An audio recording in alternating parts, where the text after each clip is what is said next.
နာကို body transform လဲနည်းနည်းလှုပ်ထားပါတယ်လှုပ်ထားရဲဆိုတာဒီ character နဲ့လိုက်ဖက်အောင်လို့ပေါ့နော်ဒီဇက်ကားအတွက်ဆိုပြီးတော့ရည်ရွယ်ပြီးတော့ဦးစီးရလဲအစကတည်းကပြောတယ်ဒီကားလေးကိုစပြီးကန်လန်းကြရပါတော့ဒီကားလေးအတွက်သူအများကြီးစူးစမ်းရမယ်အများကြီးလည်းအချိန်ပေးရမယ်အများကြီးပြင်ပန်းမယ်အဲ့အတွက်ကြောင့်မို့လို့အဆင်ပြေမလားဆိုတဲ့ဟာကိုသူအရင်မေးတယ်သူတို့လိုချင်တဲ့ဟာလေးပေါ့နော်ဦးစီးလိုချင်တဲ့ဟာလေးကိုသူလုပ်ပေးနိုင်မလားဆိုတဲ့ဟာမျိုးမေးခွန်းကစပြီးတော့အရင်မေးရလုပ်ပေးနိုင်တယ်ဆိုမှသူကလည်းအဆင်ပြေမယ်ပေါ့နော်အဲ့အတွက်ကြောင့်မို့လို့အဲ့ဒါကိုလည်း character လေးဖက်ကြည့်တော့လည်းတကယ်လည်းဇက်ရော character ရောတကယ်လည်းသဘောကျတယ်အဲ့အတွက်ကြောင့်မို့လို့အများကြီးစူးစမ်းထားပါတယ်ဒီနေ့ကခက်ကျွဲ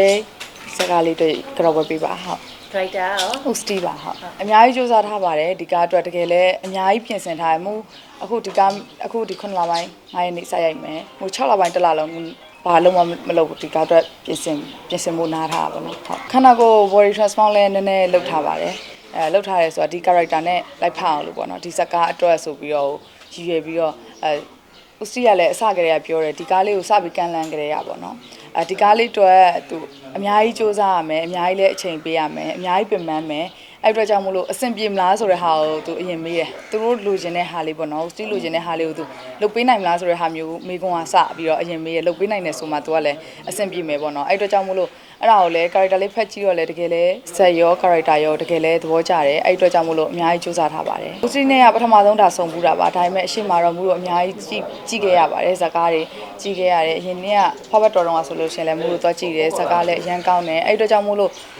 မှုတို့ကားအတွက်လည်းမှုအများကြီးယုံကြည်တယ်ဆရာကလည်းမှုကိုအများကြီးယုံကြည်ပေးတယ်လို့လည်းခံစားရပါတယ်အဲ့အတွက်ကြောင့်အများကြီးစူးစမ်းပါပါဒီကမှာဟုတ်မှုတို့သူလိုချင်တဲ့ character ဇက်ကောင်ပေါ့နော်ဇက်ကောင်ပေါ်မှာဘယ်လောက်ထိစီမျောပေးနိုင်မလဲဆိုတဲ့ဟာမျိုးကိုပဲသူကအဓိကမေးတာပါအဲ့တော့ဇက်ကောင်အတွက်စီမျောပေးဖို့ဆိုရင်မူးဆိုအရင်ကားနဲ့ဒီကားနဲ့ character အရန်ကွာတယ်အရန်ကွာတဲ့အတွက်အရင်ကားပြီးထားတာကဟို9လပိုင်းကုန်လောက်ကပြီးတာဆိုတော့ဒီ6လပိုင်းအစကနေစပြီးတော့ဒီ character အတွက်ကိုပဲတောက်လျှောက်ပြင်ဆင်နေတယ်အဲ့ပြင်ဆင်မှုအတွက်လည်းကိုလည်းအများကြီးတော့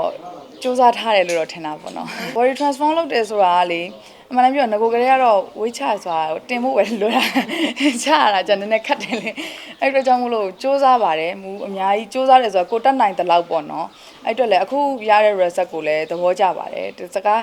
ရိုက်တဲ့အခါတကယ်တရားဝင် announce လုပ်တဲ့အခါကြာလို့ရှိရင်လည်းမူရဲ့စူးစမ်းမှုတွေမြင်ရမှာပါ character ပေါ်မူတည်တယ်မူတချို့ကျတော့တစ်ခါလေကျတော့အိမ်အောင်တဲ့ခန်းနေတို့မှာကိုဝင်ဆောင်တဲ့ခန်းနေတို့အဲ့လိုမျိုးလေးရိုက်မယ်ဆိုရင်ကျတော့နည်းနည်းခန္ဓာကိုယ်ကတင်ရတာရှိရမူခန္ဓာကိုယ်နဲ့ဆိုသိပ်ပြီးတော့အဆင်မပြေဘူးလေအဲ့လိုမျိုးဆိုတော့အဲ့အတွက်ဆိုရင်လည်းမူတင်လိုက်ဖို့အတွက်ဝင်မလေးဘူးတကယ်လို့အခုချရမယ်ဆိုတော့လည်းမူစူးစမ်းပန်းစားနဲ့ဒီတစ်လလုံးမူပြောပါတယ်ဘာလုံးမှလက်မခံပဲနေတော့မှဒီ character အတွက်ကိုပဲအားစိုက်ပြီးတော့လုပ်နေတယ်ဆိုတော့ဘာလို့လဲဆိုတော့အလုံးနဲ့လုပ်နေရင်ကျတော့စားခြင်းအိတ်ခြင်းအစားအဆင်မပြေတာတို့ပြီးတော့ training အမြဲတမ်းမသွားနိုင်တာတို့ရှိတဲ့ခါကျအဲ့အတွက်ပဲအများကြီးလုပ်ထားပါတယ် training ပုံများတယ်အစားကတော့တစ်ခါလေကြောက်လဲ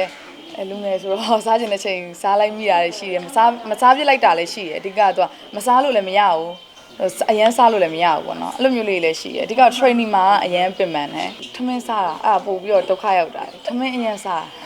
fast food တွေတို့အပြင်စားတွေတို့